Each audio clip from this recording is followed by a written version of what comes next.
Hello everyone, नमस्कार। स्वागत है आपका नवोदय क्लासेस के बीए प्लेटफॉर्म पर। दोस्तों, बीए फर्स्ट ईयर में इतिहास का लेक्चर हम फिर से कंटिन्यू करने जा रहे हैं दोस्तों, जिसमें हम भारतीय प्राचीन इतिहास पर हमारा जो सेशन चल रहा था, जिसमें दोस्तों लगभग 7 लेक्चर हमारे अभी तक हो चुके थे। और लास्ट सेशन में हमने बात की थी सिंधु घाटी सभ्यता की, हड़प्पा सभ्यता की। तो दोस्तों, सिंधु घाटी सभ्यता में हम एक पार्ट कंप्लीट कर चुके थे और आज उसी का बचा हुआ भाग अर्थात की पार्ट 2 हम आज कंप्लीट करेंगे। ठीक है, तो जो भी हमारे नए दोस्त हैं जो पहली बार हमारे इस चैनल पर आए हैं, उन सबको मैं बता देना चाहता हूं दोस्तों कि हमारे इस चैनल पे नवोदय क्लासेस के इस बीए प्लेटफॉर्म पर दोस्तों हम बीए के सभी सब्जेक्ट को पूरे विस्तार पूर्वक आपके सिलेबस के अनुसार सभी सब्जेक्टों को दोस्तों, सभी टॉपिकों को बिना कोई टॉपिक छोड़े आपको कंप्लीट करवाते हैं। यहाँ पर कंटिन्यूअसली करवा रहे हैं। एक सब्जेक्ट दोस्तों शुरू होने के बाद में एंड तक ही उसको पहुंचाया जाता है, उससे पहले हम उस सब्जेक्ट को छोड़ते नहीं है। जिस प्रकार से बीए फर्स्ट ईयर में राजनीति विज्ञान के दोनों पार्ट दोस्तों लगभग कंप्लीट होने वाले हैं और ये इतिहास पर जो प्रश्न पत्र हमारा प्रथम चल रहा है दोस्तों, इस प्रथम प्रश्न पत्र में ये 8वां लेक्चर है। इसी के कंटिन्यूअसली होने पर ही दोस्तों सेकंड प्रश्न पत्र भी हम स्टार्ट बहुत जल्दी कर देंगे और इसी के साथ में बीए फर्स्ट ईयर में हम 2 से 3 दिनों के अंदर आपके लिए इकोनॉमिक्स भी लेकर आने वाले हैं। ठीक है, चलिए दोस्तों शुरू करते हैं अपना आज का सेशन को शुरू करने से पहले मैं आपको बताना चाहता हूं दोस्तों कि ये 8वां नंबर का लेक्चर होने जा रहा है आज, जिसमें सिंधु घाटी सभ्यता अर्थात हड़प्पा सभ्यता की विशेषताओं के बारे में हम चर्चा करेंगे। विशेषता और पतन पर हमारा विशेष फोकस होगा। जानेंगे जो पिछले पार्ट में हमारा छूट गया था सिंधु सभ्यता की विशेषताओं के बारे में कि जो हड़प्पा सभ्यता है इसकी क्या विशेषताएं हैं और इसके अलावा इसका पतन किस प्रकार से हुआ, ये खत्म किस प्रकार से हुई, इसके बारे में भी दोस्तों हम आगे जानने का प्रयास करेंगे। तो चलिए दोस्तों शुरू करते हैं आज के सेशन। उसके पहले दोस्तों, अगर आपको कोई लेक्चर ढूंढने में प्रॉब्लम आ रही हो तो आप यहां से हमारे प्लेलिस्ट में जाकर के आप सभी वीडियो को सर्च कर सकते हैं। सभी लेक्चर आपको क्रम अनुसार और सब्जेक्ट वाइज वहां पर डाल दिए गए हैं। पूरे प्ले लिस्ट में आपको मैनेज करके दे दिया गया है। बस आपको प्ले लिस्ट में जाना है और सब्जेक्ट वाइज अपनी क्लास के अनुसार BA first year, second year या थर्ड ईयर में कौन सा सब्जेक्ट आपको पढ़ना है उस सब्जेक्ट को आप सर्च करेंगे दोस्तों। वहां पर आपको प्ले लिस्ट में सभी क्लासेस आपको सीरीज वाइज मिल जाएगी। ठीक है, और जिन दोस्तों को हमारे व्हाट्सएप नंबर चाहिए, जो हमसे व्हाट्सएप पे जुड़ना चाहते हैं अपने डाउट क्लियर करने के लिए, वो यहाँ से हमारे नंबर ले सकते हैं। इसके अलावा दोस्तों टेलीग्राम पर लोधाजी क्लासेस नाम से ग्रुप बना दिया गया आप लोगों के लिए, जहां पर आपको सभी नोट्स प्रोवाइड किए जाते हैं। क्लास नोट्स पीडीएफ के फॉर्मेट में आपको प्रोवाइड किए जाते हैं। इसके अलावा सभी लेक्चर्स की जितनी भी क्लासेस हमारे यहाँ होती है, सभी की लिंक भी आपको टेलीग्राम पर ही प्रोवाइड कर दी जाती है। ठीक है दोस्तों, तो बीए फर्स्ट ईयर में पॉलिटिकल साइंस, हिस्ट्री, इकोनॉमी, ये दोस्तों ये लगभग ये मान लीजिए आपकी ये तीनों तो आपका चल रहा है। ठीक है, बीए फर्स्ट ईयर में ये मान लीजिए पॉलिटी लगभग कंप्लीट होने वाली है, हिस्ट्री अभी कंटिन्यूसली चल रही है और इकोनॉमिक्स भी 2 से 3 दिनों के अंदर दोस्तों आपकी स्टार्ट हो जाएगी। उसके बाद जियोग्राफी और बाय डिमांड में दोस्तों अभी हिंदी का चल रहा है, हो सकता है हम हिंदी साहित्य के रूप में लेकर आए उसे। ठीक है, सेकेंड ईयर में पॉलिटिकल साइंस कंप्लीट हो चुका है, हिस्ट्री चल रहा है, इकोनॉमी चल रहा है, जियोग्राफी और बाय डिमांड ये दोस्तों पेंडिंग में है, आने वाले हैं। ठीक है, इसके अलावा बीए थर्ड ईयर के अंतर्गत इकोनॉमिक्स चल रहा है और पॉलिटिकल साइंस चल रही है दोस्तों। ठीक है, बाकी आपको प्लेलिस्ट में सभी सब्जेक्ट देखने को मिल जाएंगे दोस्तों। अब आते हैं हमारी एक नई स्लाइड, हमारी टर्मिनोलॉजी पर, हमारी एक स्ट्रेटेजी पर। जब भी हम इतिहास का अध्ययन करने जाते हैं दोस्तों, तो इतिहास का अध्ययन करने से पहले मैं आपको हमेशा बताता हूं 4 पॉइंट स्ट्रेटेजी के बारे में। अगर आप ये 4 पॉइंट स्ट्रेटेजी को फॉलो करते हैं दोस्तों, तो आपको इतिहास बार बार पढ़ने की आवश्यकता नहीं पड़ेगी। चाहे आप किसी भी बुक से पढ़ रहे हो, चाहे आप किसी का भी लेक्चर देख रहे हो, अगर आपके दिमाग में ये 4 पॉइंट फिट है, अगर इस 4 पॉइंट स्ट्रेटेजी को फॉलो करते हो, तो इतिहास आपके लिए बहुत ही आसान हो जाता है पढ़ने के लिए। ठीक है, चलिए इसी के साथ में दोस्तों हमारे ये सेकेंड यूनिट स्टार्ट हो चुकी थी। इतिहास में, प्राचीन इतिहास में, एशियंट हिस्ट्री में सेकेंड यूनिट चालू हो चुकी थी। सिंधु सभ्यता और हड़प्पा सभ्यता का पहला टॉपिक ही चल रहा था। इसके बाद में अर्थात कि आज के हमारे इस लेक्चर के बाद में दोस्तों नेक्स्ट टॉपिक आपका स्टार्ट होगा, वो होगा महापाषाण संस्कृति। ठीक है, चलिए तो आज सिंधु सभ्यता को हम कंप्लीट कर लेंगे दोस्तों। पिछली क्लास में हमने इन 4 पॉइंटों को कवर कर लिया था। 4 पॉइंटों में कौन कौन थे? ये 4 पॉइंट थे। इसमें व्याख्या, सिंधु सभ्यता का विस्तार, सिंधु सभ्यता का काल और तिथि को जाना था हमने, और सिंधु घाटी सभ्यता का निर्माण कैसे हुआ था ये देखने का भी प्रयास किया था, वो भी जाना था हमने। ठीक है। आज के इस सेशन में, आज के सेकंड पार्ट में दोस्तों, बाकी के बचे हुए 4 पार्ट हम कंप्लीट करेंगे, जिसमें देखेंगे सिंधु सभ्यता की विशेषताओं के बारे में, सिंधु सभ्यता के आर्थिक और सामाजिक जीवन के बारे में, और सिंधु सभ्यता के पतन के बारे में आज हमारा ये सेशन एक कंप्लीट होगा। ठीक है, चलिए तो दोस्तों विशेषताओं के अंतर्गत अब जरा एक व्यवहारिक रूप से आप समझ लें तो ज्यादा उचित होगा। बाकी तो हम इसको 10 पॉइंटों के माध्यम से हम आपकी इसकी विशेषता समझाने का प्रयास करेंगे, और यही आपकी पूरी सिंधु सभ्यता का जितना भी कंसेप्ट है पूरा आपको क्लियर करवा देंगे, ये 10वें पॉइंट। ठीक है, जैसा कि दोस्तों आप सभी जानते हैं, अभी से लगभग 5000 साल पहले, अर्थात कि 3000 या 2900, जो भी अपन एवरेज लेके चलते हैं, 3000 ईसा पूर्व का, अर्थात कि हमारी ईस्वी से 3000 साल पहले ही सिंधु सभ्यता का जो है विकास हो चुका था। सिंधु सभ्यता दोस्तों हम बोल रहे हैं एक संस्कृति को, एक ऐसी समाज की संस्कृति थी जिसमें दोस्तों कुछ लोग निवास करने लगे थे, और सबसे खास विशेषता उनकी ये थी कि इतने पुराने साल में जब पूरे विश्व में दोस्तों, जब पूरे विश्व में कोई भी समाज संगठित होकर रहना भी नहीं सीखी थी, अर्थात कि पशुओं की तरह अपना जीवन व्यतीत करते थे सब लोग, उस समय भारत में दोस्तों हमारे सिंधु सभ्यता के जो लोग थे उन्होंने वो नगरों में रहना उन्होंने स्टार्ट कर दिया था। कई प्रकार की टेक्नोलॉजी उनके उस टाइम पे आ चुकी थी, कृषि का विकास हो चुका था, वो कई प्रकार के दोस्तों वो कई रूपों से वो विकसित हो चुके थे। कला में, संस्कृति में कई प्रकार की कलाओं का वो निर्माण करने लगे थे। चित्रकला में चित्रकला या स्थापत्य कला देख लीजिए आप, इसके अलावा दोस्तों पक्की ईंटों का निर्माण, तो इस प्रकार के कई सारे ऐसे सबूत हमें देखने को मिलते हैं हमारी सिंधु घाटी सभ्यता में, जिसे देखकर हम कह सकते हैं कि विश्व में अन्य सभ्यताओं से भी ज्यादा प्राचीन और सभ्य समाज था हमारा सिंधु घाटी सभ्यता। ठीक है, तो उसी के बारे में दोस्तों लगभग उससे ज्यादा काफी हम लास्ट सेशन में पढ़ चुके हैं, अर्थात इसके भाग 1 में पढ़ चुके हैं। इसका बचा हुआ पार्ट अर्थात आज सिर्फ और सिर्फ हम इसकी विशेषताओं के बारे में ही चर्चा करेंगे। ठीक है, तो दोस्तों हड़प्पा सभ्यता का ज्ञान हमें, जैसा कि पिछले लेक्चर में भी हम देख चुके थे कि हड़प्पा सभ्यता का जो हमें पता लगा है वो दोस्तों कुछ खुदाई के माध्यम से जो हमें प्राप्त हुए हैं, कुछ स्रोत प्राप्त हुए हैं, उनके माध्यम से ही हमें सिंधु सभ्यता का पता चल पाया है, या उस समय के कोई भी लिखित साक्ष्य नहीं मिले हैं। और अगर बाई चांस कोई लिखित साक्ष्य मिला भी है दोस्तों तो उसको अभी तक कोई पढ़ नहीं पाया है, अर्थात पढ़ के उसको क्लियर नहीं कर पाया है कि ये क्या इसका लिखा हुआ था, क्या डाटा था, क्या मैटर था उसमें। ठीक है, तो दोस्तों जो खुदाई के माध्यम से, उत्खनन के माध्यम से जो साक्ष्य हमको मिले हैं, उन साक्ष्यों में से ही नगरों के अवशेष मिले हैं कि उस समय नगर हुआ करते थे। इसके अलावा दोस्तों आभूषण मिले हैं हमको, बर्तन मिले हैं, मोहरे, मूर्तियां, खिलौने तथा दैनिक उपयोग की कई सारी वस्तुएं। इनके आधार पर कहा जा सकता है कि सिंधु सभ्यता एक नगर सभ्यता थी। इसमें गांव के स्थान पर जो है नगरों की प्रधानता थी दोस्तों, नगरों को महत्व दिया जाता है। हालांकि ये एक बड़ी अचंभित करने वाली बात है कि सिंधु सभ्यता के बाद आने वाली संस्कृति ग्रामीण संस्कृति थी, जैसे कि वैदिक साहित्य। अगर हम वैदिक साहित्य की दोस्तों बात करें तो वैदिक संस्कृति जो हमारी बाद में आई थी, ऋग्वैदिक काल जो आया था, उसमें जो संस्कृति थी, हमारी जो सभ्यता थी वो ग्रामीण सभ्यता थी। बल्कि इससे पहले की जो सिंधु सभ्यता है वो एक शहरी सभ्यता है।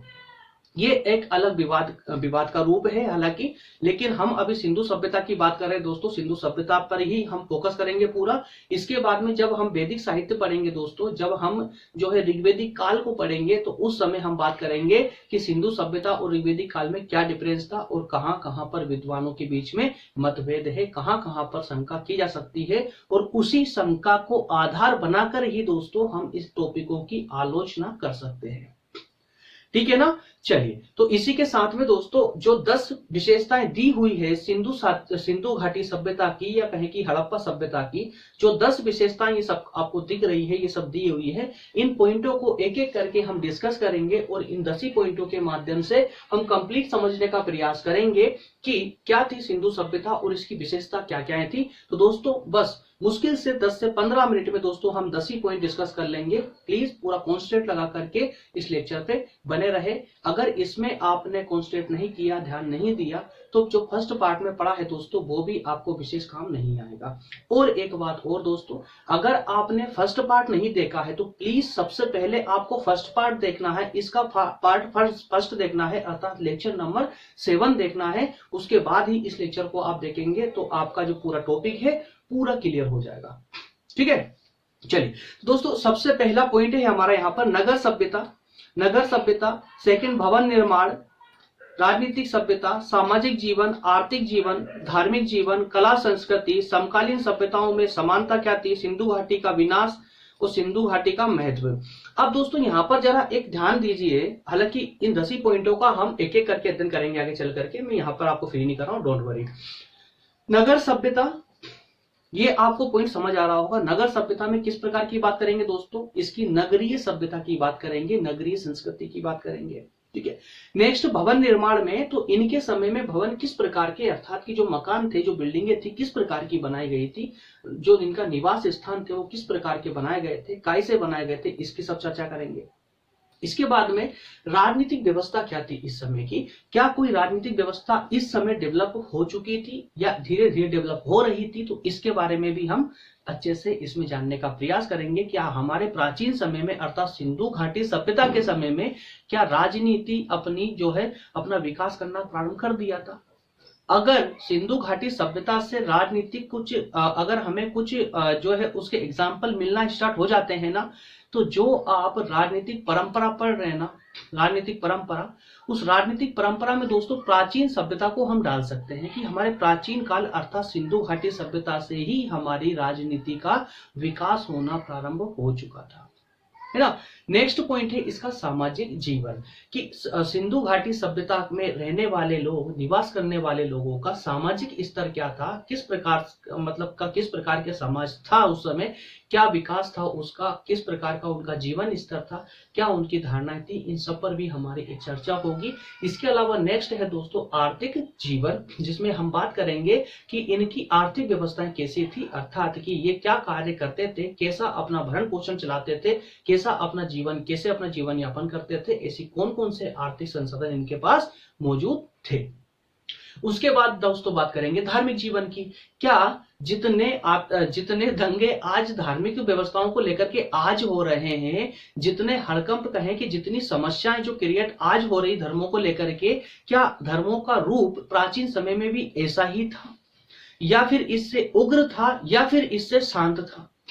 तो धार्मिक व्यवस्था क्या स्वरूप था, या था भी या नहीं था प्राचीन समय में, अर्थात आज से 5000 साल पहले, आज से 5000 साल पहले की अगर हम बात करें तो क्या उस समय कोई धार्मिक व्यवस्थाएं भी थी भारत में, या फिर ये अभी अभी बनी है।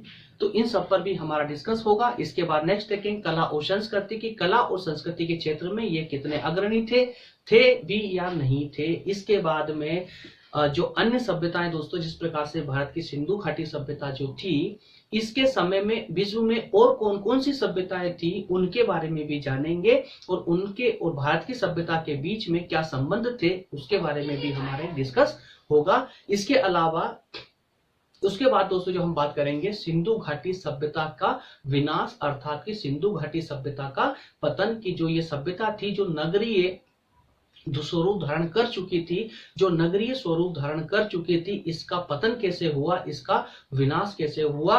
और इसके अलावा लास्ट में हम बात करेंगे इसके महत्वों पर, सिंधु घाटी सभ्यता का क्या महत्व हो सकता है। ठीक है, तो चलिए दोस्तों शुरू करते हैं और बने रहिए मेरे साथ में, और एक एक पॉइंट, 10 ही पॉइंटों को एक एक करके हम डिस्कस करने का प्रयास करते हैं, वो समझते हैं सिंधु घाटी सभ्यता की विशेषताओं के बारे में। तो सबसे पहले दोस्तों शुरू करते हैं नगर सभ्यता से। नगर सभ्यता, जैसा कि मैं आपको स्टार्ट में बता चुका हूं कि सिंधु सभ्यता एक नगर सभ्यता थी, एक नगरीय सभ्यता थी। यहाँ के लोग नगरों में रहना सीख चुके थे। इन नगरों का निर्माण विभिन्न नदियों के किनारों पर किया गया था। मोहनजोदाड़ो के अवशेष जो दोस्तों हमको मिले हैं वो सिंधु नदी के तट पर मिले हैं। वहीं हड़प्पा के जो अवशेष मिले हैं दोस्तों वो रावी नदी के तट पर मिले हैं। ये हालांकि हम पहले भी पढ़ चुके हैं, फर्स्ट लेक्चर में पढ़ चुके हैं, लेकिन छोटे छोटे पॉइंटों के रूप रूप में छोटे छोटे पॉइंटों के माध्यम से हम उसकी पूरी विशेषताओं को एक क्रम में पढ़ेंगे, जिससे कि एग्जाम में आंसर राइटिंग करने में हमको समस्या ना आए और ना ही आप कंफ्यूज रहे कि सिंधु घाटी सभ्यता की विशेषताओं में हमको क्या क्या लिखना है। इसी कारण से दोस्तों, और इस पर क्वेश्चन आते हैं, अधिकतर आते हैं, इसी कारण से मैं आपके लिए अलग से पॉइंट बनाकर लाया हूं इसकी विशेषताओं के अंतर्गत। ठीक है, तो ये इस कहने में कोई आश्चर्य नहीं है और सभी एकमत है कि सिंधु घाटी सभ्यता जो है वो एक नगर सभ्यता थी। यहाँ के जो लोग थे वो नगरों में निवास करते थे दोस्तों, और इन नगरों के साथ साथ में इनके जो नगर बसाए गए थे सिंधु घाटी सभ्यता पर अगर आप गौर करेंगे दोस्तों, तो सिंधु घाटी सभ्यता की खुदाई के माध्यम से जहां जहां पर इसके नगर प्राप्त हुए हैं हमको, वो सबके सब किसी न किसी नदी के किनारे ही प्राप्त हुए हैं। जैसे कि मोहनजोदाड़ो को देखेंगे दोस्तों, तो वो सिंधु नदी के किनारे पर मिला है हमें, और अगर हड़प्पा को देखते हैं दोस्तों, तो वो पंजाब में रावी नदी के किनारे पर मिला है। इस प्रकार से प्रत्येक शहर, सिंधु सभ्यता का प्रत्येक शहर हमें किसी न किसी नदी के किनारे पर मिलता है। तो इससे ये प्रूफ होता है कि इन नगरों ने अपना विकास उस जलवायु में किया था, अर्थात कि ऐसे स्थानों पर अपना स्थायित्व किया, अपना निवास बनाया जहां पर जलवायु अनुकूल थी खेती के, या किसी प्रकार से खेती करते थे उस समय के लोग, तो खेती के अनुकूल हो, गेहूं जो मक्का ज्वार ये सब उगाने के अनुकूल होगी, उसी जगह पर ये जो है इन्होंने अपने नगरों की स्थापना करना प्रारंभ किया था। और इन नगरों का निर्माण योजनाबद्ध रूप से किया गया था। सड़कें काफी चौड़ी हुआ करती थी, सीधी हुआ करती थी, और जो एक दूसरे को समकोण पर काटती थी, अर्थात कि इनकी जो सड़कें थी दोस्तों कुछ इस प्रकार की इनकी ये सड़कें हुआ करती थी इस प्रकार से, और इन्हीं सड़कों के किनारों पर ही इनके मकान हुआ करते थे दोस्तों। प्रत्येक सड़क इनकी समकोण पर इनको काटती थी। ठीक है, तो और इसके अलावा एक विशेषता नगर सभ्यता की इनकी एक विशेषता ये भी है कि प्रत्येक मकान में दोस्तों इनके प्रत्येक एक गली बनी हुई थी, और इनमें कुछ कुएं हुआ करते थे जो सार्वजनिक भी थे और निजी भी थे। नालियां थी, और वो नालियां पक्की ईंटों से ढकी हुई होती थी। काफी सारी विशेषताएं तो दोस्तों ऐसी थी सिंधु सभ्यता में जो आज भी हम फॉलो नहीं करते हैं, अर्थात कि हमें सिंधु सभ्यता से भी सीखना चाहिए, उनकी नगरीय व्यवस्था से हमें आज सीखने की आवश्यकता है। कई सारी ऐसी व्यवस्थाएं थी उस समय जो हम आज भी नहीं अपनाते हैं। ठीक है, क्लियर हो पा रहा है ना? तो सिंधु सभ्यता की विशेषता ये है दोस्तों। इसके अलावा नेक्स्ट चलते हैं।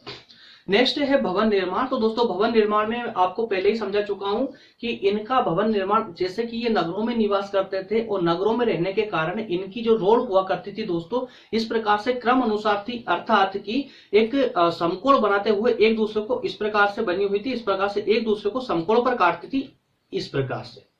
ठीक है, तो ये दोस्तों रोड के चारों ओर, रोड के दोनों ओर ये जो जगह दिख रही है आपको, यहाँ पर इनके मकान हुआ करते थे, यहाँ पर ये इस प्रकार से मकान हुआ करते थे इनके। ठीक है, तो रोड के किनारे इनके मकान हुआ करते थे, पूरे व्यवस्थित रूप से बने हुए थे, और ये जो नगरों के रूप में इन्होंने अपना आवास स्थान बनाया था ये सब का सब दोस्तों पक्की ईंटों के द्वारा इन्होंने बनाया था। और इस प्रकार की व्यवस्था इन्होंने की थी, अपने भवनों का निर्माण इस प्रकार से किया था कि एक जैसे कोई दोस्तों एक इंजीनियर के द्वारा मैपिंग करवाया जाता है, पूरी कॉलोनी बनवाई जाती है, इस प्रकार से इन्हें भी एक डिजाइनिंग के द्वारा ही एक व्यवस्थित रूप से अपने जो भवनों का निर्माण करवाया हुआ था। और प्रत्येक भवन में लेट बाथ मिलता था, किचन मिलता था, इसके अलावा नालियां थी, जो नालियां सीधे निकलकर रोड पर जो बड़े गटर थे दोस्तों उसमें जाकर के जुड़ जाया करती थी। घर में कुएं मिले हैं, तो कई प्रकार की सारी ऐसी फैसिलिटियां मिली है। ठीक है, तो दोनों नगरों की। अब इसके अलावा देखिए कि सिंधु सभ्यता के नगरों का आवास भवन की अगर बात करें तो सार्वजनिक और आवास भवन। सार्वजनिक अर्थात आवास भवन अर्थात जिसमें लोग रहते थे, और एक सार्वजनिक भवन जो हम कह सकते हैं कि एक दुर्गों के रूप में हुआ करते थे। तो दोस्तों इसमें सिंधु सभ्यता में दो प्रकार के, हर एक नगर में जहां जहां भी खुदाई के माध्यम से सिंधु सभ्यता के नगर हमको प्राप्त हुए हैं, प्रत्येक नगर में दो विशेषताएं हमको देखने को वहां पर मिली है। दो विशेषता अर्थात कि दो प्रकार से भवनों का निर्माण मिला है हमको देखने को। एक जो ऊंची जगह पर अर्थात पश्चिम दिशा की ओर ऊंची जगह पर दुर्ग बने हुए थे, जहां पर संभवतः वहां के कुछ राजा या बड़े लोग रहा करते थे, ठीक है। और उसके नीचे पर अर्थात पूर्व दिशा की ओर नीचे पूरी एक कॉलोनियां कटी हुई होती थी। उस कॉलोनी में दोस्तों सामान्य या आम लोग रहते थे।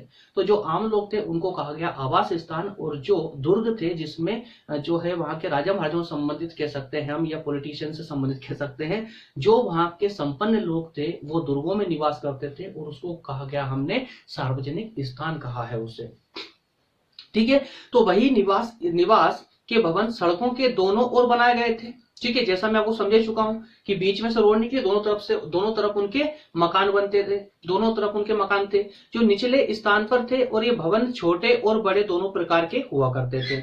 इनके निर्माण में भी पक्की ईंटों का प्रयोग किया गया था, और विश्व की किसी भी अन्य प्राचीन सभ्यता में भी ईंटों का प्रयोग नहीं हुआ था दोस्तों, जो भारत में किया गया। और प्रत्येक भवन में स्नानागार, खुला आंगन, रसोई घर, कुएं, इन सबकी व्यवस्था देखने को मिलती थी। तो इस प्रकार से सिंधु सभ्यता के लोगों ने अपने भवनों का निर्माण किया था। अब याद आपको क्या रखना है कि सिंधु सभ्यता में जो भवन निर्माण हुआ था वो भवन निर्माण दो हिस्सों में था, एक पश्चिमी और एक पूर्वी। पश्चिमी जो भवन निर्माण किया गया था वो दुर्ग के रूप में था, अर्थात किले के रूप में ऊंचे स्थान पर था, और वहीं नीचे स्थान पर आम लोग रहने के लिए एक कॉलोनी हुआ करती थी, ठीक है। प्रत्येक मकान में रसोई घर मिलता था, इसके अलावा स्नानागार मिलते थे, मतलब वही लेट बात आप मान लीजिए उसको, खुला हुआ आंगन मिलता था। तो कई प्रकार की विशेषताएं थी। इसमें एक विशेषता इसकी और है जो है स्लाइड में नहीं लिखा हुआ है, वो एडिशनल आप लिख लीजिए, अपने नोट में नोट डाउन कर लीजिए।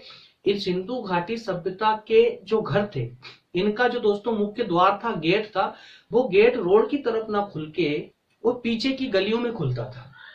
रोड की तरफ ना खुलते हुए पीछे गलियों में इनका जो है गेट खुलता था। बस इसका ये एक विशेषता थी। और इसमें सिंधु सभ्यता के जितने भी भवन थे वो किसी में भी विंडो नहीं थी, खिड़कियां नहीं थी, ठीक है। ये दो चीज आप एडिशनल याद रखेंगे, वो स्लाइड में मैं नहीं डाल पाया हूं, शायद उस समय दिमाग से मिस हो गया था, ठीक है। तो सिंधु सभ्यता के भवन का जो गेट था, मेन द्वार हुआ करता था। मेन द्वार घर के मतलब कि रोड की तरफ खुलना चाहिए। जैसे आज हम देखते हैं तो आज हमारा गेट किधर होता है मकान का, रोड के सामने, रोड की तरफ होता है, ठीक है। लेकिन सिंधु सभ्यता में रोड की तरफ ना होकर के पीछे की ओर हुआ करता था, अर्थात की जो गली थी, पीछे से गली निकलती है, गली में हुआ करता था, ठीक है। इसके अलावा किसी भी मकान में खिड़की नहीं मिली है, ठीक है। समझ आ रहा कंप्लीटली? ओके। राजनीतिक व्यवस्था, तो दोस्तों इस समय में राजनीतिक व्यवस्था के क्या हलचल थे जरा इसको देख लेते हैं। ऐतिहासिक प्रमाणों के अभाव में सिंधु सभ्यता की राजनीतिक व्यवस्था केवल अनुमानों तक ही सीमित है। ऐसा प्रतीत होता है कि मिस्र और मेसोपोटामिया की सभ्यताओं की ही तरह हड़प्पा की सभ्यता भी एक धर्म राज्य पर आधारित थी। वस्तुतः सिंधु सभ्यता का राजनीतिक जीवन सुख और शांतिपूर्ण था। आक्रमण और युद्ध की भावना उसमें बहुत कम थी। तो दोस्तों इसको लेकर के अर्थात राजनीतिक व्यवस्था को लेकर के ज्यादा प्रमाण हमको नहीं मिल पाए हैं। जैसा कि आप सभी जानते हैं कि सिंधु घाटी सभ्यता के हमने जितने भी अनुमान लगाए हैं, सबके सब अनुमान सिर्फ खुदाई से प्राप्त वस्तुओं पर ही लगाए गए हैं, ठीक है। किसी भी प्रकार का कोई लिखित साक्ष्य हमको नहीं मिला है, और मिला भी है तो उसको हम अभी तक पढ़ नहीं पाए हैं, जिस आधार पे हम कह सकें कि सिंधु सभ्यता में राजनीतिक व्यवस्था थी या फिर नहीं थी। लेकिन कुछ खुदाई के माध्यम से जो भी हमें मुद्राएं मिली है या जो भी लेख पत्र मिले हुए हैं या जिसे हमने अनुमान लगाया, अंदाजा लगाया है, उसके आधार पर सिर्फ हम ये कह सकते हैं कि जिस प्रकार से मिस्र और मेसोपोटामिया अर्थात जो रूस में या रूस तरफ जो पश्चिम में, अगर हम कहें कि पश्चिम की ओर जो अन्य सभ्यताएं थी सिंधु सभ्यता के समय में ही, उन सभ्यताओं में भी जो है जिस प्रकार की राजनीतिक व्यवस्था प्रचलित थी, उसी प्रकार की राजनीतिक व्यवस्था भारत में भी प्रचलित थी, अर्थात की धार्मिक व्यवस्था पर आधारित, ठीक है। और हालांकि इस बात से आप भली भांति परिचित होंगे दोस्तों, प्राचीन काल में अधिकतम राजनीतिक व्यवस्था जो है दोस्तों धार्मिक ही हुआ करती थी। प्रत्येक देश या प्रत्येक राज्य या प्रत्येक क्षेत्र की अगर हम बात करें तो वो धार्मिक तंत्र के माध्यम से ही संचालित होता था, जो आकर के धीरे धीरे आगे बढ़ के और उसका एक जो है विकास होना प्रारंभ हुआ, लोग जानता जागृत होने लगी और फिर धर्म से बदल के और वही जो है धार्मिक व्यवस्था से हट करके अब वो राजनीतिक क्षेत्र में पहुंचे थे। है ना। तो इसी प्रकार से दोस्तों जैसे कि मिस्र और मेसोपोटामिया की सभ्यता है, उसके समकालीन ही सिंधु सभ्यता थी, और इसी आधार पर यह कहा जा सकता है कि जिस प्रकार से जो संस्कृतियां कहें कि जो राजनीतिक व्यवस्था वहां पर थी मिस्र मेसोपोटामिया में, वही उसी प्रकार की व्यवस्था भारत में भी अर्थात सिंधु सभ्यता में भी देखने को मिलती है। और उसके अनुसार, उस व्यवस्था के अनुसार भारत की सिंधु घाटी सभ्यता का जो जीवन था दोस्तों सुख में और शांतिपूर्ण था। आक्रमण और इन सब प्रकार की भावनाओं से ये इस प्रकार का अभाव था, कह सकते हैं, इसका काफी कमी थी यहाँ पर। ठीक है, चलिए नेक्स्ट है सामाजिक जीवन। अब दोस्तों हम बात करें कि सिंधु घाटी सभ्यता के लोगों का सामाजिक स्तर क्या था, सामाजिक व्यवस्था किस प्रकार की थी इनकी। तो हड़प्पा सभ्यता के निवासियों का जो सामाजिक जीवन था दोस्तों काफी सुखमय और शांतिपूर्ण था, सुखमय और शांतिपूर्ण था दोस्तों इनका जीवन। और संभवतः हड़प्पा का समाज विभिन्न वर्गों में विभाजित था। इसको बस आपको ये पॉइंट याद रखना है दोस्तों। ये तो देखो सबको पता है कि सिंधु सभ्यता के समय में, काफी प्राचीन समय की हम बात कर रहे हैं, तो उस समय में इतने युद्ध वगैरह आक्रमण वगैरह नहीं हुआ करते थे, है ना। लेकिन अगर बात करें दोस्तों सिंधु घाटी सभ्यता के समाज की, तो समाज जिस प्रकार से आज अर्थात कि अभी अभी दोस्तों हमारा समाज 4 वर्गों में बटा हुआ था। जब हम मध्यकालीन पढ़ते हैं, मध्यकालीन इतिहास पढ़ते हैं, तो उसमें भी हम देखते हैं कि भारतीय समाज या कहें कि हिंदू समाज जो है 4 वर्गों में बटा हुआ। तो उसी प्रकार से प्राचीन समय में अर्थात सिंधु घाटी सभ्यता में भी पूरा समाज 4 वर्गों में विभाजित था। वो 4 वर्गों का जो विभाजन हुआ था दोस्तों वो अर्थव्यवस्था के आधार पर हुआ था, या कहें कि व्यवसाय के आधार पर हुआ था कि कौन व्यक्ति किस प्रकार का व्यवसाय करता है, उस आधार पर जो है समाज को 4 वर्गों में बांटा हुआ था। जिन 4 वर्गों में दोस्तों एक तो हुआ करते थे पुरोहित, जिनको सबसे ऊपर दर्जा दिया गया था, जो सिर्फ पूजा पाठ करने का कार्य करते थे। उसके बाद में स्थान मिलता है दोस्तों क्षत्रियों का, अर्थात योद्धाओं का, जो युद्ध लड़ने का कार्य करते थे। हालांकि युद्ध तो नाम मात्र के होते थे, लेकिन समाज की रक्षा करना, किसी अन्य खतरों से रक्षा करना और पुरोहितों को दान वगैरह देना, ये सब कार्य योद्धाओं के अर्थात क्षत्रियों के हुआ करते थे। वहीं तीसरा वर्ग था दोस्तों यहाँ पर व्यापारी और शिल्पियों का, अर्थात व्यापारी और कलाकारों का। इसके अलावा चौथा वर्ग था आपका किसान और श्रमिकों का। इस प्रकार से 4 वर्गों में पूरा सिंधु घाटी सभ्यता की समाज बटी हुई थी, और ये हमें खुदाई के द्वारा ही साक्ष्य मिले हैं, उनके आधार पर ही हमने इसका अनुमान लगाया है। और दोस्तों अगर हम बात करें खाद्यान्न की अगर बात करें हम कृषि फसलों की, तो सिंधु सभ्यता के जो लोग थे दोस्तों गेहूं खाद्यान्न के तहत गेहूं और पशुओं का मांस, मछली और अन्य कई प्रकार के फलों का सेवन करते थे। और इस प्रकार से दोस्तों वो सबका स्टॉक करना सब समझ चुके थे, सीख चुके थे, और इनका व्यापार करना भी वो उस समय प्रारंभ कर चुके थे, जो हम इसकी आर्थिक जीवन में या आर्थिक व्यवस्थाओं में आगे चलकर देखने वाले हैं। इसके अलावा वस्त्र, जो हम अभी सामाजिक जीवन की बात कर रहे हैं दोस्तों, तो उनका समाज किन किन चीजों पर निर्भर था, किस प्रकार की व्यवस्था इनके पास थी, कौन कौन सी फैसिलिटियां इनके पास में थी, हम सिर्फ उसकी चर्चा कर रहे हैं। तो यहाँ पर खाद्यान्न पे हमने बात की, भाई खाद्यान्न किस किस प्रकार का दोस्तों, तो ये काफी हमें खाद्यान्न के दृष्टिकोण से तो काफी ये सक्षम लगते थे। इसके अलावा वस्त्रों की अगर बात करें तो सूती और ऊन दोनों प्रकार के वस्त्रों का इस्तेमाल करना इन्हें चालू कर दिया था। ठीक है, और मनोरंजन के लिए पांसे खेलना, चौपड़ खेलना, इस प्रकार के खेल दोस्तों उस समय चला करते थे। हालांकि पांसे क्या होते हैं, चौपड़ क्या होती है, आज आपको समझना देखा भी नहीं होगा आप लोगों ने, तो समझेंगे क्या उसको, लेकिन फिर भी आपको सब मिल जाएगा। गूगल पर सर्च करना पांसे क्या होते हैं और चौपड़ क्या होता है, आपको दिख जाएगा, मिल जाएगा। ठीक है, तो ये भी कुछ गेम हुआ करते हैं। ठीक है, उसके अलावा सामाजिक व्यवस्था के अंतर्गत दह संस्कार कि व्यक्ति की मृत्यु के बाद में किस प्रकार से उसका संस्कार किया जाता था। सब संस्कार तो दोस्तों उसमें सबको दफना करके दोस्तों इस सांस्कृतिक व्यवस्था, सांस्कृतिक जो इनकी संस्कृति थी, सांस्कृतिक प्रक्रिया को पूरा किया जाता था, सबको दबाकर। और कहीं कहीं पर साक्ष्य मिलते हैं हमें कि घड़े के अंदर बंद करके जो है, घड़े के अंदर इनको बंद करके और बीच में रख दिया जाता था, और चारों तरफ से इनको पत्थर जमा करके उसको दफना दिया जाता था। तो इस प्रकार के हमें कहीं कहीं पर इस प्रकार के भी साक्ष्य मिले हैं। इससे इनकी अर्थात सिंधु के लोगों की सामाजिक व्यवस्था का पता चलता है। ठीक, आर्थिक जीवन के अंतर्गत अगर हम बात करें दोस्तों, एकदम सिंपल पॉइंट है, एकदम सिंपल है, इसमें कोई विशेष नहीं है कि हड़प्पा सभ्यता के निवासियों में आर्थिक जीवन की अगर बात करें, विशेषता की बात करें, तो कृषि, याद रखिएगा, कृषि, पशुपालन और व्यापार, ये 3 चीजों को याद रखेंगे आप। सिंधु घाटी सभ्यता के लोग कृषि करना सीख चुके थे, गेहूं और जौ का उत्पादन करना सीख चुके थे। इसके अलावा पशुपालन में दोस्तों कई प्रकार के पशुओं को भी ये पालने लग गए थे, और साथ ही साथ में जो कृषि से उत्पन्न फसलें थी या उनके द्वारा बनाई गई कुछ वस्तुएं थी, उन वस्तुओं का व्यापार करना भी ये लोग प्रारंभ कर चुके थे। ठीक है, तो इस प्रकार से आर्थिक व्यवस्था के क्षेत्र में भी ये काफी विकसित हो चुके थे दोस्तों। ये बिल्कुल भी पिछड़ी हुई अर्थव्यवस्था के लोग नहीं थे, या कहें कि बिछड़ी हुई अर्थव्यवस्था की सभ्यता नहीं थी। यहाँ के लोग गेहूं, जौ, कपास, मटर, तिल आदि का उत्पादन करते थे। अब जरा सोचिए, आज से 5000 साल पहले ही ये लोग गेहूं का उत्पादन करना शुरू कर चुके थे। जौ, समझ तो ना, जौ को, कपास, मटर, तिल अर्थात तिली, इन सब का उत्पादन करना शुरू कर चुके थे, है ना। और साथ में ही खजूर, नारियल, तरबूज, केला, अनार, नींबू आदि ये सब फलों का उत्पादन भी करने लगे थे। कृषि में सिंचाई की व्यवस्था इन्होंने पर्याप्त रूप से कर ली थी। इन सब के अलावा अगर हम पशुपालन की बात करें तो भैंस, गाय, भेड़, कुत्ता ये सब पालना आदिवासियों का मुख्य व्यवसाय बन चुका था। तो यहाँ पर दोस्तों आपको एक चीज देखने को मिलेगी कि सिंधु घाटी सभ्यता के लोगों का मुख्य व्यवसाय क्या था। तो दोस्तों कृषि ना होकर के पशुपालन इनका मुख्य व्यवसाय हुआ करता था। वो कोई छोटे मोटे युद्ध अगर होते भी थे दोस्तों, तो वो छोटे मोटे युद्ध जो होते थे वो पशुओं को लेकर ही होते थे। क्लियर हो पा रहा है एकदम? ठीक है, कोई डाउट दोस्तों बचना नहीं चाहिए।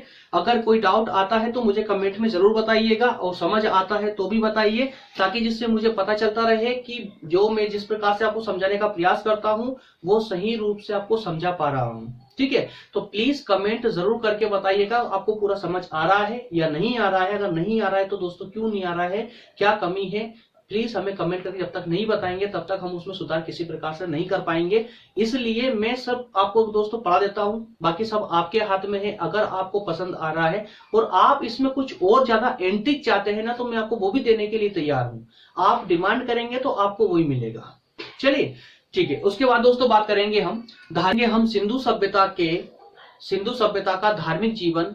अभी तक हम सामाजिक आर्थिक जीवन को समझ चुके हैं। अब बात करते हैं धार्मिक जीवन की कि धार्मिक व्यवस्था किस प्रकार की इस समय थी इनके पास में। तो सिंधु सभ्यता में धार्मिक जीवन में जो संकेत हमें उत्खनन के माध्यम से प्राप्त हुए हैं, उनमें दोस्तों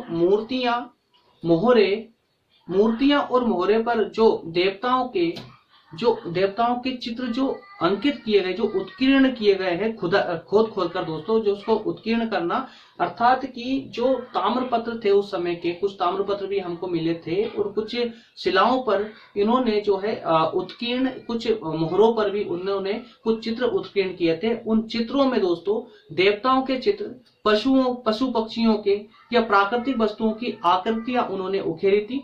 इन वस्तुओं के आधार पर यह अनुमान लगाया गया कि सिंधु सभ्यता के निवासी मातृ देवी अर्थात की प्रकृति देवी के उपासक थे। साथ में पशुपति लिंग के रूप में शिव को मानने वाले, वृक्ष की पूजा करने वाले, चक्र के रूप में सूर्य की पूजा करने वाले, पशुओं की पूजा करने वाले, अग्नि और सर्प, इन सब की उपासना करते थे। तो यहाँ पर ये देखने को मिलता है दोस्तों कि सिंधु घाटी सभ्यता के लोगों का धार्मिक जीवन किस प्रकार का था, इसकी जानकारी हमें विभिन्न मोहरों पर जो चित्र उत्कीर्ण किए गए थे इनके द्वारा, उनके आधार पर हमने अनुमान लगाया। कई प्रकार के चित्र हमें यहाँ देखने को मिले। कहीं पर चक्र देखने को मिला है दोस्तों, तो कहीं पर शिव की पूजा करते हुए अर्थात कुछ इस प्रकार की आकृतियां हमको देखने को मिली है, जिससे हम स्पष्ट तौर पर ये कह सकते हैं कि ये बहुत बड़े प्रकृति के उपासक थे। ये सूर्य की उपासना करते थे, ये जो है अग्नि की उपासना करते थे, ये पशुओं की पूजा करते थे, ये प्रकृति के उपासक थे, प्रकृति देवी कहा करते थे उसको। इसके अलावा दोस्तों लिंग के रूप में शिव जी की पूजा करते थे। तो इन सब का अनुमान हमने यहाँ पर लगाया है, और इसलिए हम कह सकते हैं कि सिंधु घाटी सभ्यता में भी धर्म का विकास होना प्रारंभ हो चुका था। वो लोग, उनका धार्मिक जीवन भी एकदम स्पष्ट था और सटीक था, अर्थात कि सिंधु घाटी सभ्यता के जो लोग थे वो प्रकृति के उपासक थे। एक शब्द में बोलेंगे, प्रकृति के उपासक थे। ठीक है, ओके। नेक्स्ट है दोस्तों कला और संस्कृति। तो अब देखेंगे कि सिंधु घाटी या कहें कि सिंधुवासी जो है कला और संस्कृति के रूप में कितने विकसित हुए थे या नहीं हो पाए थे। तो दोस्तों इनके जो हमें साक्ष्य मिले हैं, उन साक्ष्यों के अनुसार तो कला का इन्होंने विकास किया है, उनकी कला के नमूने हमको उनकी मोहरों और मूर्तियों पर प्राप्त होते हैं। जैसा कि हमने अभी देखा था कि मोहरों और मूर्तियों पर कुछ चित्र अंकित किए गए थे, तो वो जो चित्र अंकित किए गए थे वही तो चित्रकला थी। ठीक है, तो इस प्रकार से हमें कुछ कलाओं के उदाहरण देखने को मिलते हैं, और साथ ही साथ में जिस प्रकार से उन्होंने अपने भवनों का निर्माण किया था, जिस प्रकार से उन्होंने अपने नगरों का निर्माण किया था, तो उस आधार पर भी हम ये कह सकते हैं कि उस समय जो स्थापत्य कला थी वो भी अपना काफी विकसित रूप धारण कर चुकी थी। अर्थात चित्रकला और स्थापत्य कला अपने एकदम चरम पर थी उस समय, सिंधु घाटी सभ्यता के समय में या सिंधु वासियों में। तो उनके भवनों, सड़कों, नगरों के उनके निवास से स्पष्ट हो जाता है कि स्थापत्य कला विकसित अवस्था में थी या विकसित अवस्था धारण कर चुकी थी।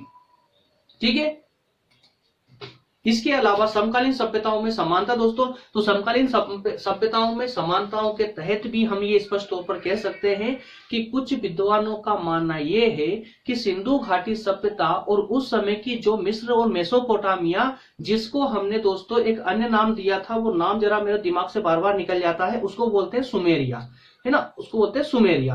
तो जो दोस्तों सिंधु घाटी सभ्यता और सुमेरिया की जो सभ्यताएं थी, उन सभ्यताओं में काफी संबंध पाए गए हैं, और वो संबंध कुछ इस प्रकार से पाए गए हैं कि कुछ विद्वानों का मत अर्थात कि जिन्होंने खुदाई के द्वारा जो साक्ष्य मिले हैं, उसी के आधार पर कुछ इतिहासकारों ने या कुछ विद्वानों ने स्पष्ट करके ये कहा है कि जो सभ्यताओं में हमें संबंध देखने को मिल रहा है, तो संबंध किस आधार पर देखने को मिलता है कि भाई कुछ मोहरें थी जो सिंधु सभ्यता में पाई गई है, वही मोहरें मिस्र या मेसोपोटामिया में पाई गई है। तो इसका अर्थ क्या हुआ भाई, कुछ वस्तुओं का लेन देन या कुछ मोहरों का लेन देन, तो आपस में इनके मध्य में व्यापार संचालित होता था, इनके मध्य में व्यापार किया जाता था आपस में, और इसी आधार पर हमने अनुमान लगाया था कि इन विभिन्न सभ्यताओं में, इन समकालीन सभ्यताओं के बीच में जो है व्यापार भी होता था।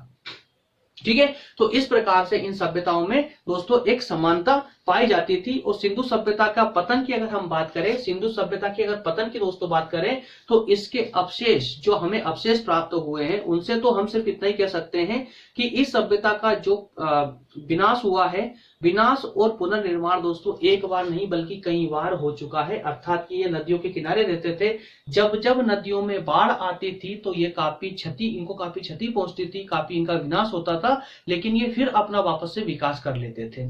तो इसी प्रकार से इनका चलता रहा, लेकिन अंतिम रूप से जो इस सिंधु सभ्यता का पतन हुआ, वो स्पष्ट तौर पर सभी विद्वान एकमत होकर के एक ही बात कहते हैं कि कहीं ना कहीं बाहरी जातियों के आक्रमण के द्वारा ही जो है सिंधु सभ्यता का अंतिम रूप से अंत हो पाया। और वो जो बाहरी जाति थी दोस्तों, उनको कहते हैं आर्य। अर्थात कि आर्यों के आक्रमण से ही सिंधु घाटी सभ्यता का अंत था, पतन हुआ, है ना। तो आखिरी में सिंधु घाटी सभ्यता का जो पतन हुआ है, उससे किसके द्वारा बताया गया है दोस्तों, तो आर्यों के द्वारा बताया। तो सिंधु नदी की बाढ़ और प्रभाव में उतार चढ़ाव और प्राकृतिक प्रकोप के कारण सिंधु सभ्यता का विनाश हुआ होगा, ये भी मान लिया गया कि एक तो आक्रमण, बाहरी आक्रमण, आर्यों का आक्रमण, और सिंधु नदी में बार बार भयानक बाढ़ें आती थी, उस बाढ़ के कारण भी इसका जो है सिंधु सभ्यता का जो है विनाश बताया गया है। और हालांकि इस सभ्यता का पूर्ण विनाश संभवतः विदेशी आक्रमणों के कारण हुआ है, विदेशी आक्रमण, और यही विदेशी आक्रमण किसने किया था, आर्यों के द्वारा हुआ था। ठीक है, नेक्स्ट एंड लास्ट, सिंधु सभ्यता का महत्व की अगर बात करें तो दोस्तों अभी तक आप पढ़ते पढ़ते पूरी तरह से आपको रटा चुका होगा कि यह सभ्यता 2000 ईसा पूर्व की मानी गई है। कब से? 2000 ईसा पूर्व की मानी गई है। संसार की प्राचीन सभ्यताएं भी इतनी ही पुरानी हैं, और आज से 5000 साल पहले सिंधु सभ्यता अपनी पूर्ण विकसित अवस्था में थी। इसका अर्थ यह हुआ कि इसका प्रारंभ तो दोस्तों इससे भी कई साल, 1000 साल पहले हो चुका था। मतलब ये कि सिंधु घाटी सभ्यता का जब खुदाई के द्वारा जो साक्ष्य हमको मिले हैं, उन साक्ष्यों के आधार पर हमने ये देखा है कि आज से लगभग 5000 साल पहले सिंधु सभ्यता पूरे विकसित रूप में थी, पूरा अपना विकास कर चुकी थी। तो विकास अनायास तो इसने किया नहीं होगा, पहले इसकी स्थापना हुई होगी, पहले ही स्थापित हुई होगी, धीरे धीरे इसने विकास किया होगा। तो इस हिसाब से हम कह सकते हैं कि सिंधु घाटी सभ्यता का विकास कब से हो रहा है इसका कोई अनुमान नहीं, अर्थात कई हजारों सालों से सिंधु घाटी सभ्यता स्थापित थी और अपना विकास कर रही थी। और आज से 5000 साल पहले या कहें कि 2 से 3000 ईसा पूर्व में जो है ये अपने चरम पर थी, अपने विकास को लेकर के अपने चरम पर थी। ठीक है। इसके अलावा दोस्तों हमने आगे इंडेक्स में दिया था आपको कि सिंधु घाटी सभ्यता का आर्थिक जीवन। तो आर्थिक जीवन दोस्तों पॉइंट नंबर 5 में हम देख चुके हैं, पॉइंट नंबर 5 में हम ये देख चुके हैं आर्थिक जीवन के बारे में। ठीक है। इसके बाद नेक्स्ट था सामाजिक जीवन। तो ये अलग अलग स्लाइड डालने का मेरा एक कारण था कि इन पॉइंटों को आप अलग से पढ़ेंगे, ये टिप्पणी करने के लिए आपको दिए जा सकते हैं। ठीक है। तो पॉइंट नंबर 4 देखेंगे, पॉइंट नंबर 4 देखेंगे आप इसके आर्थिक सामाजिक जीवन के लिए। इसके बाद में अगर पतन की बात करें दोस्तों, पतन हमने लास्ट में अभी डिस्कस किया है पॉइंट नंबर 9 के अंतर्गत। ठीक है। तो इस प्रकार से दोस्तों हमारा ये सिंधु घाटी सभ्यता वाला टॉपिक कंप्लीट हो जाता है। इसके बाद में अब हम डिस्कस करेंगे नेक्स्ट सेशन में या नेक्स्ट लेक्चर में दोस्तों हम पढ़ेंगे महापाषाण संस्कृति के बारे में। और महापाषाण संस्कृति का टॉपिक भी छोटा सा होगा, ज्यादा लेंथी नहीं होने वाला है दोस्तों। इस प्रकार से continuously class one by one करके हम बहुत जल्दी इसको कवर कर लेंगे। और इसी के जस्ट बाद में दोस्तों या कहें कि इसके लगभग 7 से 8 लेक्चर कंप्लीट होने के बाद हम 7-8 लेक्चर और है ना, लगभग कि 15 से 20 लेक्चर हमारे इससे कंप्लीट हो जाए। उसके बाद में हम इसका जो सेकंड पार्ट है उसको भी लेकर आ जाएंगे, जिसमें मध्यकालीन इतिहास को जानने का प्रयास करेंगे दोस्तों। इसी प्रकार से इसका इकोनॉमी कल या परसों से स्टार्ट होने वाला है। ठीक है। तो दोस्तों इसी प्रकार से अपने सेशन को इसी तरह से कंटिन्यू रखेंगे। और जिनको भी दोस्तों व्हाट्सएप नंबर चाहिए वो यहां से ले सकते हैं। टेलीग्राम लिंक आपको दे दी गई है, लोधाजी क्लासेस नाम से ग्रुप बना दिया गया है, ग्रुप सर्च करेंगे आप टेलीग्राम पे मिल जाएगा। मिलते हैं दोस्तों नेक्स्ट सेशन में, तब तक के लिए आप सभी का बहुत बहुत धन्यवाद। Thank you.